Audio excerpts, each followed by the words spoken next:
حافظ صاحب، سب سے پہلے آپ کے خیال میں کیا بعض اوقات ہمیں یہ کہا جاتا ہے کہ جب ایک آرڈر آ جاتا ہے تو جو بھی اس کی اپیل یا ریویو ہوتا ہے اس میں بڑا اسپیس کم ہوتا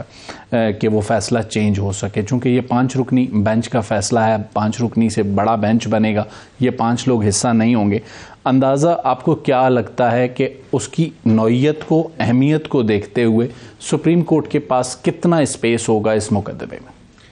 بسم اللہ الرحمن الرحیم۔ آپ کا بہت شکریہ کہ بات تو بالکل آپ کی ٹھیک ہے کہ جب آپ کے خلاف ایک فیصلہ آتا ہے تو پھر اس فیصلے کو جب آپ چیلنج کرتے ہیں تو جب اس عدالت کے اندر جاتا ہے تو پھر اس کے اندر آپ کو پہلے تو یہ اپنا کیس ثابت کرنا پڑتا ہے کہ میرا یہ کیس ہے، اور پھر آپ جاتے ہیں کہ اس ججمنٹ کے اندر اتنے فلاز ہیں کہ ان فلاز کی بنیاد کے اوپر میری جو کنٹینشنز ہیں ان کو ایکسیپٹ کیا جائے۔ اگر تم پرانے پروسیس کے اندر ہوتے اور یہ فیصلہ جو ملٹری کورٹس والا ہے یہ پریکٹس اینڈ پروسیجر ایکٹ سے پہلے ڈیسائیڈ کیا ہوتا تو پھر اس کے اندر فیڈرل گورنمنٹ کے لیے بڑا ڈیفیکلٹ ہونا تھا اس کیس کو ڈیفینڈ کرنا۔ نمبر 1 کہ انہی ججز نے سننا تھا، نمبر 2 کہ آپ ریویو کے اندر جانا تھا آپ کو آرٹیکل 188 کے نیچے، اور اس کے اندر جب آپ جاتے ہیں تو آپ کے پاس بڑا لمیٹڈ سا اسکوپ ہوتا ہے اور دوبارہ آپ اپنے کیس کو پلیڈ نہیں کر سکتے، بلکہ آپ اس ججمنٹ کے اندر جو لیگل فلاز ہیں ان کو آپ دیکھتے ہیں، اور لیگل فلاز کو 188 کی جورسڈکشن جو ہے وہ سپریم کورٹ کی بڑی کنٹرولڈ اور بڑی ریسٹرکٹڈ ہے، اور اس کے اندر بڑے کم چانسز ہوتے ہیں آپ کا ریویو کے اندر کیس کو ایکسیپٹ ہونا، جو ہماری سپریم کورٹ کی پچھلے کئی دہائیوں سے ایک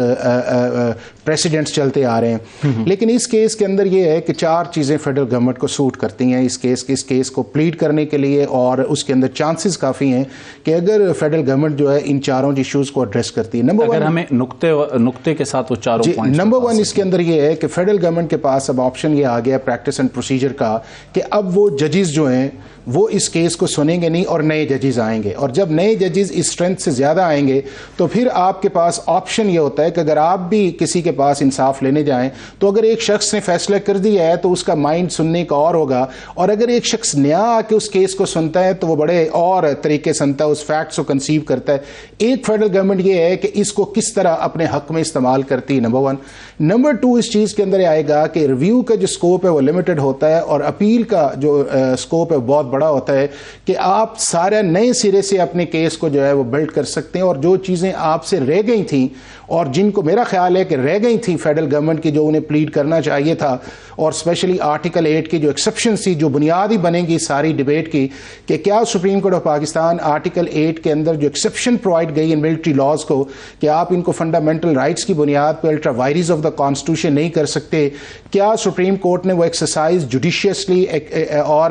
کانسٹیٹیوشنلی ایکسرسائز کیا؟ یہ ایک ٹریگرنگ پوائنٹ ہوگا اگلی پروسیڈنگز کے اندر۔ آپ کو لگتا ہے کہ یہی وہ نقطہ ہے جس پہ وزارت دفاع انٹرا کورٹ اپیل میں یہ کہہ رہی ہے کہ یہ درخواستیں ناقابل سماعت تھیں؟ نہیں، اس کے اندر اور بھی نقطے ہیں۔ ایک تو سب سے بڑا نقطہ جو میں نے آپ کو بتایا وہ آرٹیکل 8 کا ہے۔ دوسرا اس کے اندر نقطہ یہ ہے کہ جو انہیں فیڈرل گورنمنٹ جس کو ایج لینا چاہیے وہ یہ ہے کہ سپریم کورٹ آف پاکستان کی یہ ججمنٹ آئی ہے، یہ مائنر بینچ کی ججمنٹ آئی ہے کہ آلریڈی یہی پرنسپل جو تھا جو 1967 کی امینڈمنٹس تھی، جو 2D1 اور آفیشل سیکرٹ ایکٹ اور سیکشن 59(4) ہے، نہ صرف انہیں کانسٹیٹیوشنل پروٹیکشن ملی ہے 1973 کے کانسٹیٹیوشن کے اندر، بلکہ سپریم کورٹ پچھلے 48 سال سے اس سے بڑے بینچز جو ہیں ان امینڈمنٹس کو ویلیڈیٹ کرتے رہے ہیں۔ تو ویلیڈیشن کا جب کچھ ایسے فیصلے بھی آپ کے علم میں ہیں جن میں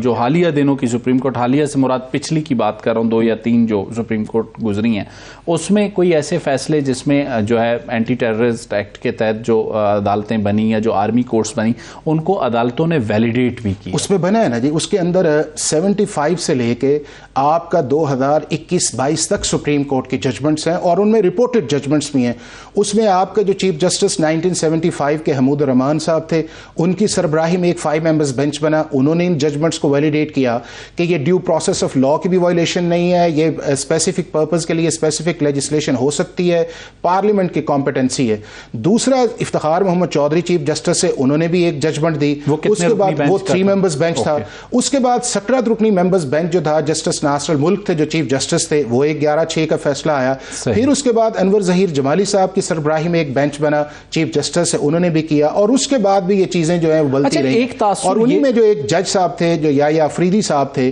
انہوں نے بھی 21D کے اوپر اپنی اوپینین جو ہے وہ ریسنٹلی ڈسکلوز کی تھی. اسی لیے ہوا یہ ہے کہ افریدی صاحب جو تھے انہوں نے اس کی ڈائسنٹ دی ہے کہ 4-1 کی وجہ سے, چونکہ وہ آلریڈی تھے, اور اس میں اور بھی 1-2 جج صاحب ایسے ہیں کہ جو آلریڈی ان کیسز کو سن کے تو ان ججمنٹس کے اوپر فیصلہ دیتے رہے. لیکن پرائمریلی جو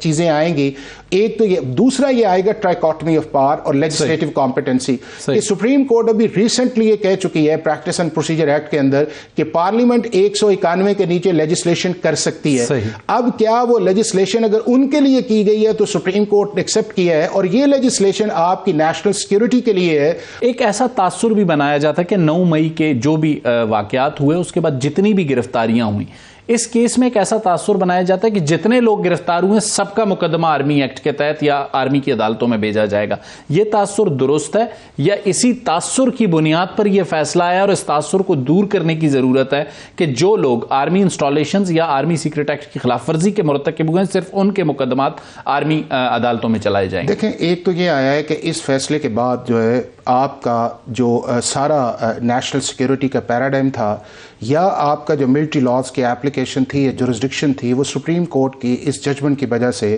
وہ جو ایک لیگل شیلڈ تھی وہ ہٹ گئی. اب نہ آپ کے ریٹائرڈ لوگ پہ ٹرائی کیا جا سکتا ہے, نہ آپ کے ایسفینج کے اوپر کیا جا سکتا ہے, نہ آپ کے اسپائز پہ کیا جا سکتا ہے, نہ آپ کے جو ملٹری انسٹالیشنز پہ اٹیک ہو رہے ہیں اس پہ کیا جا سکتا ہے, اور نہ ہی آپ کے جو فارن اسپانسرڈ ہیں جو کراس بارڈر کرتے ہیں ان پہ کیا جا سکتا ہے, اور نہ ہی آپ کی جو ملٹری آپریشنز کے اگینسٹ لوگ کھڑے ہوتے ہیں. لیگلی اب ملٹری لاز کی جورسڈکشن نہیں ہے. جب ملٹری لاز کی جورسڈکشن نہیں ہے تو آپ پکڑ نہیں سکتے, انویسٹیگیٹ نہیں کر سکتے, اور پھر آپ آفیشل سیکرٹ ایکٹ چاہے ہو آپ ملٹری کورٹس کے اندر انہیں ٹرائی نہیں کر سکتے. تو سپریم کورٹ کا یہ ایک وہ چیز کہ 9 مئی کے انسیڈنٹ سے لے کے وہ جو گیا ہے پورے لا کو اسٹرائک ڈاؤن کرنا, میرا خیال یہ ہے کہ یہ بھی ایک بہت اچھا کیس ہوگا فیڈرل گورنمنٹ کا, اس کو پلیٹ کرنا. دوسری جو آپ نے بات کی ہے کہ ہر شخص کے اوپر ملٹری لا جو ہے وہ اپلائی نہیں کرتا. اب اس کیس کے اندر ایک تاثر ایسا بنا ہے اس کیس کے دوران کہ چند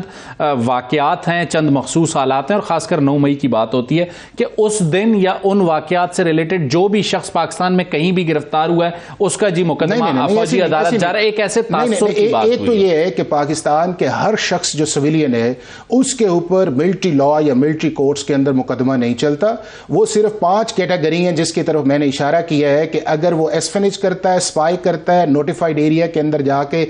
ٹریس پاس کرتا ہے, انٹروین کرتا ہے, ڈسٹروائے کرتا ہے, فوج کے خلاف کھڑا ہوتا ہے, یا فوج کے اندر سے جو لوگ ہیں ان کے ساتھ مل کے کوئی کام کرتا ہے, تو صرف ان پہ آئے گا. اب جو دوسری کیٹیگری جو 9 مئی والی ہے یہ صرف ان شخص کے لیے آئے گا, چونکہ میں اب لا کی بات کرتا ہوں. لا یہ کہتا ہے کہ اگر کوئی ملٹری انسٹالیشن یا ملٹری اسٹیبلشمنٹ کا نوٹیفائڈ ایریا ہے اس کے اوپر جا کے آپ ٹریس پاس کرتے ہیں, کنٹونمنٹس ہیں, یا ان آفیسز کے اندر جا کے آپ کرتے ہیں, تو کوئی بھی سویلین جو یہ کام کرے گا, لا کے اندر اٹیک کا لفظ بھی نہیں ہے, لا کے اندر ہے ٹریس پاس. ٹریس پاس کا مطلب یہ ہے کہ آپ کسی جگہ بدنیتی کے ساتھ بھی جا کے کسی چیز کو وائلیٹ کرتے ہیں تو ٹریس پاس ہے. وہ آپ کے گھر کے اندر کوئی آ کے بھی کرے تو یہ بھی کوئی ایکسیپٹیبل بات ہے کہ آپ کے گھر کے اندر ایک بندہ اس نے آنا ہے تو سیدھے. اب وہ ایک چیز جو ہے کہ آپ وہ دیکھیں کہ اس کے اندر بھی یہ ہے کہ کتنے لوگ ایسے تھے کہ جو اس 9 مئی کو انوالو تھے, لیکن جو ملٹری کورٹس کے اندر گئے وہ 103 ہیں. 103 وہ ہیں کہ جن کی شاید انویسٹیگیشن کے اندر کچھ شواہد یا ثبوت موجود ہیں.